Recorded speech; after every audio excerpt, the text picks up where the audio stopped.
It is October 11th, 2021, and this past weekend we had the final Daniel Craig James Bond movie 007 No Time to Die that was theatrically released only in theaters. And I didn't get to see it yet simply because my age is catching up with me. Meant to see it Friday night, got off work, got a haircut, went home, racked out. Went to Busch Garden Saturday, came back Sunday, pretty much just napped the whole day and did the podcast on Sunday. And today is the same thing. So Yeah, man. man, that shit catches up to you. So I didn't get a chance to see it. I'm gonna see it at some point. But you got to see it on Saturday while I was at Bush, and 3 hour runtime, man. Final installment for Daniel Craig. This is it. This is the finale. This is the end of an era. How did it go, man? All right, so I think we'll go spoiler free. We'll go spoiler free on this one, bro. All right. So overall, like we had a very interesting conversation about the 007 character, the series of movies, all of that. A very good conversation that we had last year.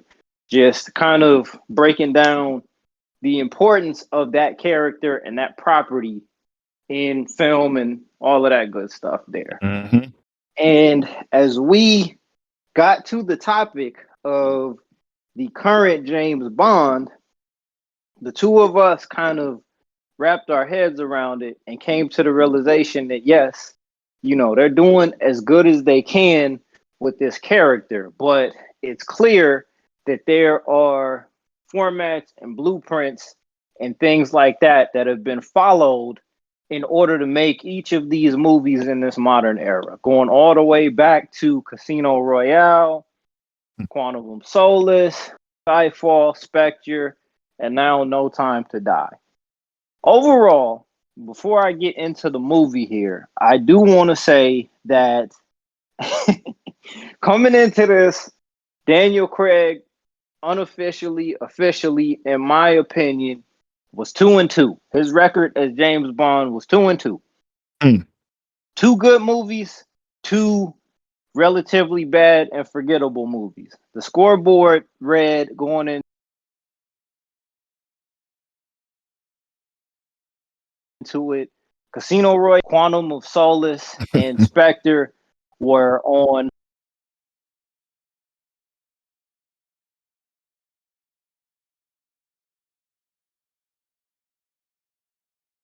the more negative side. With Spectre, just to kind of rehash what we were saying before, the mistake that was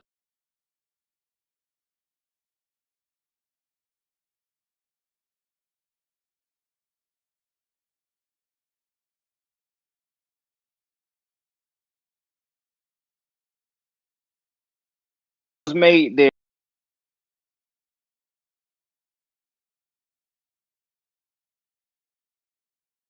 there was trying to, which is something that he was a standalone. Sean Connery, for the most part, was a standalone. Roger Moore was in 9 movies, but I'm sure that those were also standalone. So it was unique to this version of Bond that each movie was meant to be connected, even though there was some retconning going on there. Right. So going into No Time to Die, which was a movie that I waited 2 years.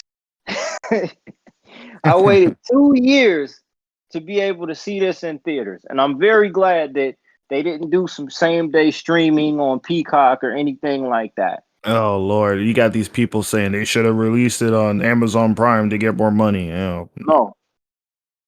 Like I'm very pleased that Universal, MGM, I'm glad they stuck to their guns and held this out for as long as they could, because the theater was packed when I went to see it on Sunday. Now, getting into this here, with everything that I just said about some of these movies kind of being derivative and inspired by other more popular movies or themes in cinema at the time, I would be remiss to say that No Time to Die didn't do that with this particular movie.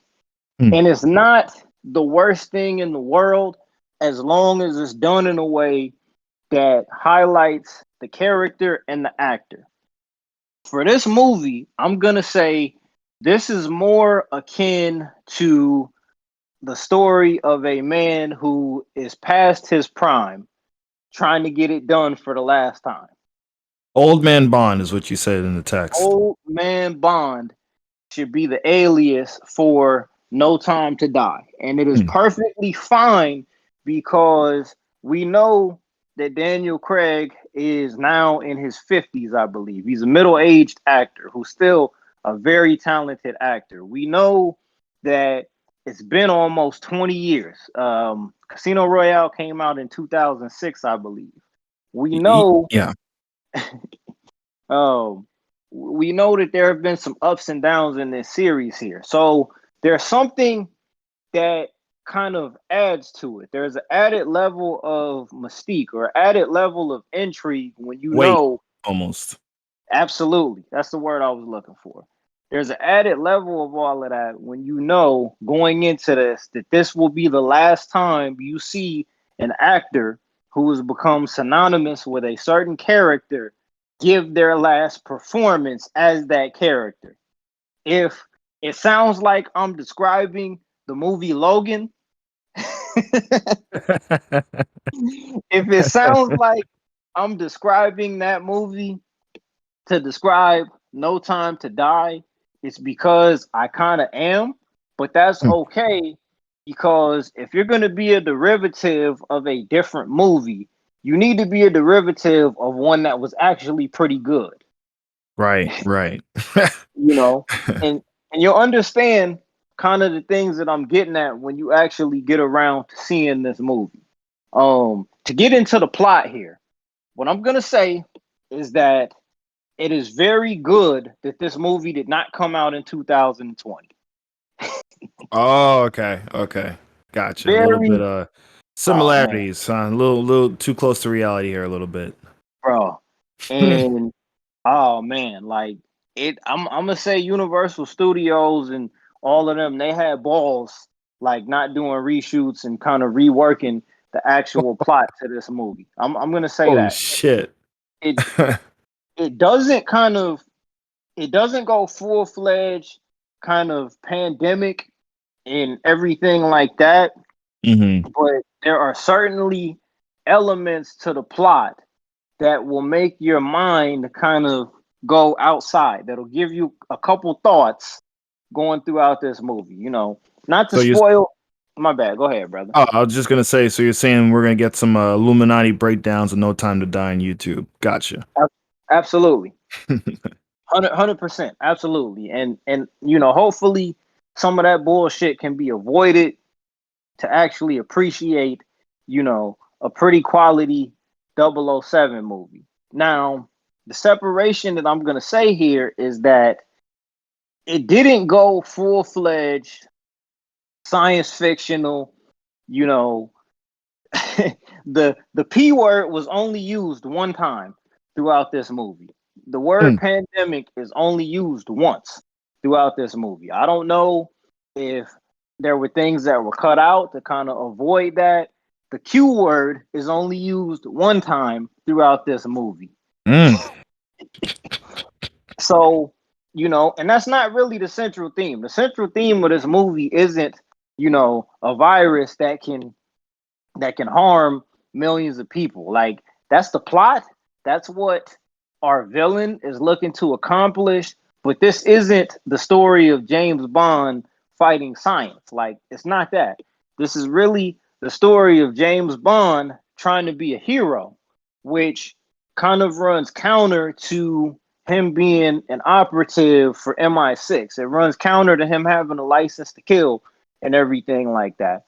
And it does kind of provide a little bit of insight into the portrayal of that character. If you go back to Casino Royale, the perception of James Bond is that he's a killer.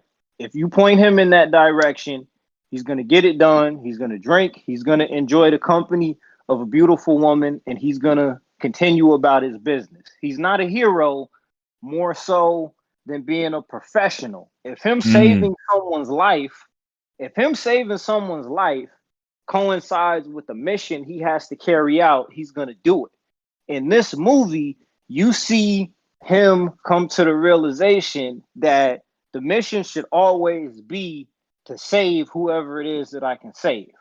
You know, plenty of people die. Plenty of people have died in very violent and graphic type of ways throughout the series of these movies. And each time it happens, he kind of has to either shrug it off or give the appearance that it's not significant to him. This is the first portrayal of this version of James Bond where he has compassion for things happening to people that come as a work hazard of being an MI6 agent or a licensed contracted killer, if you want to call him that. Gotcha. And that's important. It's important because, 15 years as a character, you want to see that kind of character progression, Something else I'm going to address here. In years past, you have what they call the Bond girls. Yeah. How are we addressing the Bond girls in the year 2020 and 2021, the Me Too era? And what I'm going to say is that they did it perfectly. It was addressed perfectly in relation to what it was before. Because in years past, we always knew an attractive woman is going to be casted in this movie or in one of these James Bond movies for one of two things to happen to her. She's going to be attracted to James Bond. They're going to do some activities with each other. And that particular Bond girl may or may not end up dying before the end of the movie. Right. In this movie, the change in the character of James Bond is also reflected in his relationship to an attractive woman who's there working for the CIA. And I like that they didn't make it an out front kind of overt thing to where it's like, oh, well, he's just going to have sex with her now because she's an attractive woman and that's all she's there for. Like, it doesn't even get discussed. The topic doesn't even get discussed in a way that makes you uncomfortable or anything like that. So I like that. It's not woke. It's not any of these things that people thought that it would be because it's professional. He's there as a professional. He's there as an older guy who basically doesn't have time for this shit. Right. Get in and get out. Right. I got you. He ain't got time for this shit. The years of him kind of enjoying this lifestyle of, being this jet setting sex symbol of a secret operative, them days are over with. He ain't got time for that bullshit no more. If we being honest here, how many women has the character of James Bond already been with to the point where there's no more excitement out of trying to derail the mission in order to enjoy yourself on that physical level? Man, that's Pierce Brosnan in a nutshell, his whole era. God damn, man. I'm like, can you shoot something? Can you punch? Kick? Shit. I digress. Go ahead, man. Go ahead. No, because these are facts. And I like that you can kind of infer that without them telling it to you through dialogue or through him having to be embarrassed about something. There's no shaming James Bond for the way that he used to be because you can see that he's already a different man than what he was before. Right. That's subtlety right there. That's subtlety in the writing, because under any other circumstance, you probably would have had James Bond kind of being dressed down by a female character, telling him how he's a womanizer and he was never a good man to begin with. So I like the approach that was taken there because it made sense. It made sense. Now, I want to talk about the villain here for a second. Oh, shit. Here we go. Rami Malek. Okay, definitely a talented actor and most definitely put in as well as a performance of a James Bond villain as he could throughout this movie here. I'm gonna say that he was probably the least interesting part of the entire movie, in my opinion. Okay. Okay. The least interesting part, only because there's a formula with some of these James Bond villains now, and his intentions behind what it was that he was doing were a little bit vague. And towards the end of the movie, I'll Cliche. be honest, yeah, very cliche, very cliche. And it didn't really make all that much sense, if I'm being all the way honest with you. Mm. Initially, you see that he's focused on one particular task. He's focused on getting revenge on a certain group of people that did something to him in the past. And he's using his skills as a killer in order to carry out that task. But when he has the weapons at his disposal and he's already accomplished the task that he set out for, it's almost like he's doing the thing that he's trying to do at the end of the movie because he's fucking bored. Ah. Hmm. That's what it kind of felt like. And when you see it, you'll kind of understand what I mean there, because we can't go from wanting to take out Spectre to wanting to, you know, be the man on top of the hill per se. That Okay. doesn't make a whole lot of sense. But sidebar here, I do like that through one way or the other, they made it clear that Spectre was a bad movie. They made it clear. Everything associated to Spectre as an organization and even a word. Each time that the word Spectre is uttered in this movie, you are meant to believe that these guys are irrelevant.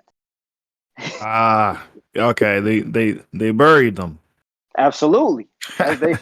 As they should have, because that was not a good movie. Right. Right. Everything that had anything to do with that movie was put in its proper perspective and treated as if it was irrelevant and not significant to this movie. Um That's what's Blow up. They at least had the self acknowledgement to do that. Yep. And I dig that. I dig that because oh my god, that was, man, outside of Batista in that movie, that was not a good movie, dog, at all, man. Um No wonder why he went crazy and didn't want to come back for the role. Daniel Craig. oh man. And then Oh shit. addressing the elephant in the room, the new 007. Mm-hmm. Oh man. I'm gonna say a lot of you fucking guys out there had elevated your blood pressure for no reason. A lot of spoiled milk. A lot of Yep. spilled milk. Yes, they elevated their blood pressure for no reason at all, dog. Like completely made fucking idiots and jerk offs out of themselves here with the way that they behaved in relation to the reveal that there would be a female 007. Uh, they're Because they're all patting themselves on the back right now and making videos of why it flopped in the box office. right, and Yep. none of that has anything to do with any of the shit that these fucking guys are talking about. Like the portrayal, the performance by the actress, and I don't want to mess up her first name. I believe it's her name. La- Lashawna Lynch. okay, Lashawna Lynch. Um, who kind of did, she did her thing in Captain Marvel as well. Um, she as this female secret agent, lethal killer who's capable of holding shit down, she held shit down. Her screen time that she got in this movie was perfect for the type of supporting character that she was casted to be here. She was competent, confident in everything that she was able to do. Again, there was no monologuing on her end of why she deserved to be James Bond. It was Cool. all action. It was all action from The way it from should her. be. Yep, it was all action. There was none of this bullshit of her, explaining to M and Q and Moneypenny why she's been with MI6 for this long and I'm the youngest ever. No, no. When it was time to get the job done, bro, she got the job done. And they Hell even yeah, gave her man. They even gave her a one-liner in there that hit home, man. They gave her a one-liner in there to hit home, man. And speaking of the one-liners, they are in this movie, and James Bond movies have become accustomed to the one-liners, but they felt the most natural with Daniel Craig in this movie than I think they felt in any other movie that he was in, because it fits. You know, when you're an old guy and you're too old for this shit, you're gonna be making one-liners because you want to get it fucking over with. You want to get this shit done. You know what I'm saying? Yeah. He's not taking everything too seriously because he knows that it's time to get in and get out. I do want to give away one spoiler here, bro. Go ahead, man. Go ahead. One spoiler, and this is the new trend in some of these movies here, especially relating to the action type, the movies that are meant to appeal to the male audiences and also get females interested as well. So, in Avengers Endgame, what was done to add stakes to Robert Downey Jr.'s character arc throughout that movie? Yeah, they became a family man, like Guile said. In Logan, same scenario, right? Right, right. With Bond, the twist in this movie is that you've never seen or even thought you would see that character in that type of situation. So it gives a new dynamic for him to have to address and deal with. And it also gives us, as the audience, a new reason to be interested in what it is that he's doing. Because it runs counter to everything we thought we knew about James Bond. And it Yep. works. It works.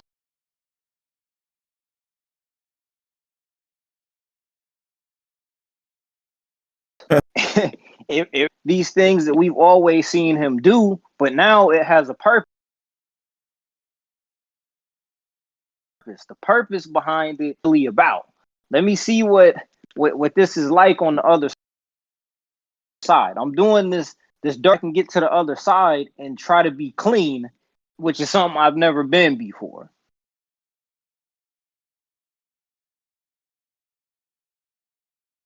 So we're following in modern cinema. You know what I'm saying? Yeah. Especially when we're talking about characters who have aged into those roles. We know that in real life, Daniel Craig is married to Rachel Weisz and has a family. So it makes him even more relatable to the character.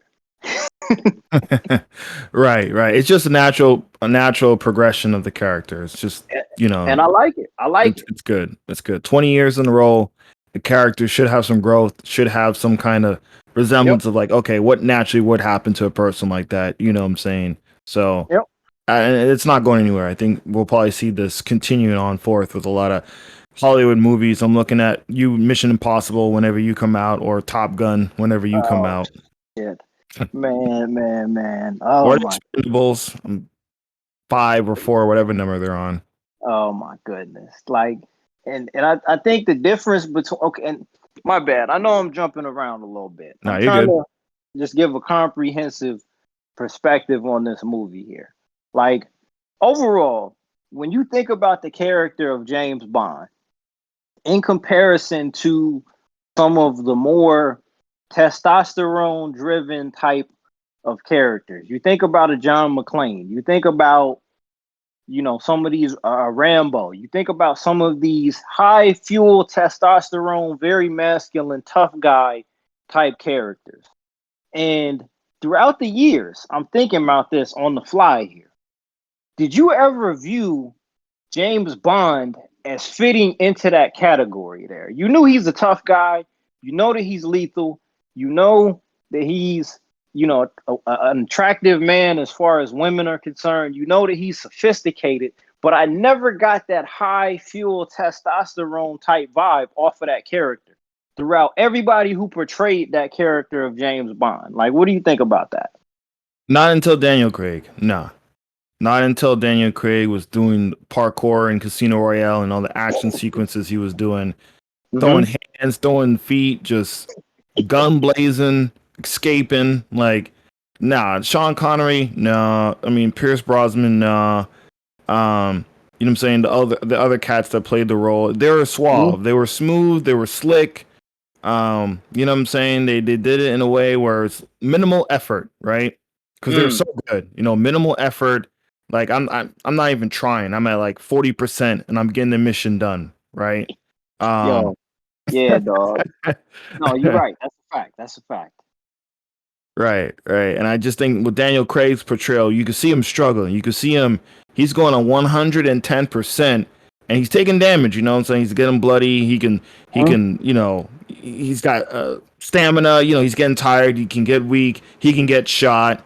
You know what I'm saying? The odds can be stacked against him a little bit. It wasn't until Daniel Craig till I got that feeling like, oh shit, this guy is, you know, he's the most brawling James Bond we ever got. And Right. I can place him in there with a, you know, with a Rambo. Not on the same. He can be in the conversation. He's not on the same level, but I think he can be put a little bit in the conversation. I get what you're saying. Like he had the most physicality out of everybody who carried out that part. You Yeah. know what I'm saying? Like he looked like even though he had blonde hair, blue eyes, and was like even this, like his height. He's the only man casted, and I learned this in a sociology class that I took, which is crazy. But like Daniel Craig is the only James Bond actor under 6 feet tall. Mm. But I get what you're saying though. Like he looks like he would knife you if he needed to. Yeah. Yeah, for real. Exactly. Like, Exactly. Yep. you know what Yep. I'm saying? Like Sean Connery would hit you with the silencer. You Right. know, Roger Moore would hit you with the karate chop to the back of the neck. You know, Pierce Brosnan would snipe you, but Mm-hmm. it felt like Daniel Craig would get right up on you and knife you if he really needed to. If the most quiet way to get you up out of there was between the PPK, the sniper rifle, and the quick and dirty with the knife, he would choose to do the knife every time, just cause, right? Right. Oh shit, that's a good one. That's a good Yeah. one, And man. no, like and to me that's cool because when you see him doing that in this movie, there's an added purpose to it because of some of the things that I was kind of mentioning before there. Um Now moving on here, I am just gonna say that the villain, the reveal that we thought we got a different kind of reveal in this movie, which is okay. They learned Mm. a lesson from Spectre with the Blofeld reveal that we knew was coming from all along. We knew that this guy was going to be Blofeld, and they played us like we didn't know it was going to be him. Right. This isn't a spoiler, but we thought we were going to see Dr. No in this movie. We do not see Dr. No in this movie. Mm. I don't Okay. know.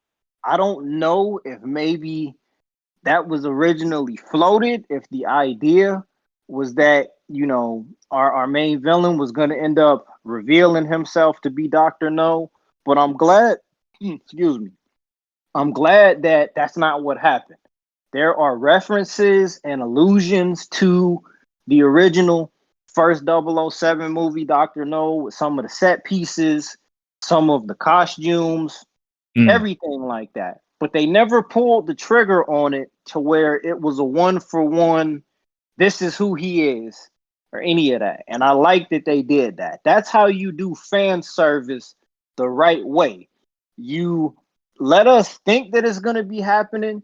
You let us do the fantasy booking in our own head, but you don't confirm it and then take the joy out of us thinking that we are smarter than everybody else in the movie theater. Okay, man. Okay. So I appreciate that too. That's kind of my last word on that. Overall, I highly recommend that you go see this movie when you got time, bro. I don't know if it's better than Casino Royale. I'm gonna say this is equally as good as Skyfall, in my opinion, but I don't know if it's better than Skyfall. You get what I'm trying to say? Like, Mm, I could watch Skyfall any day of the week. That movie came out in 2012, and it came out like at the perfect time. right, right. So this is like a number two tie for number two. No Time to to, Die. to me, yeah, and I would definitely need to rewatch it because they avoided a lot of things that I didn't think they were gonna avoid. I went into this thinking this was gonna be the Fast and Furious James Bond movie, and I was pleasantly surprised that it didn't turn into that.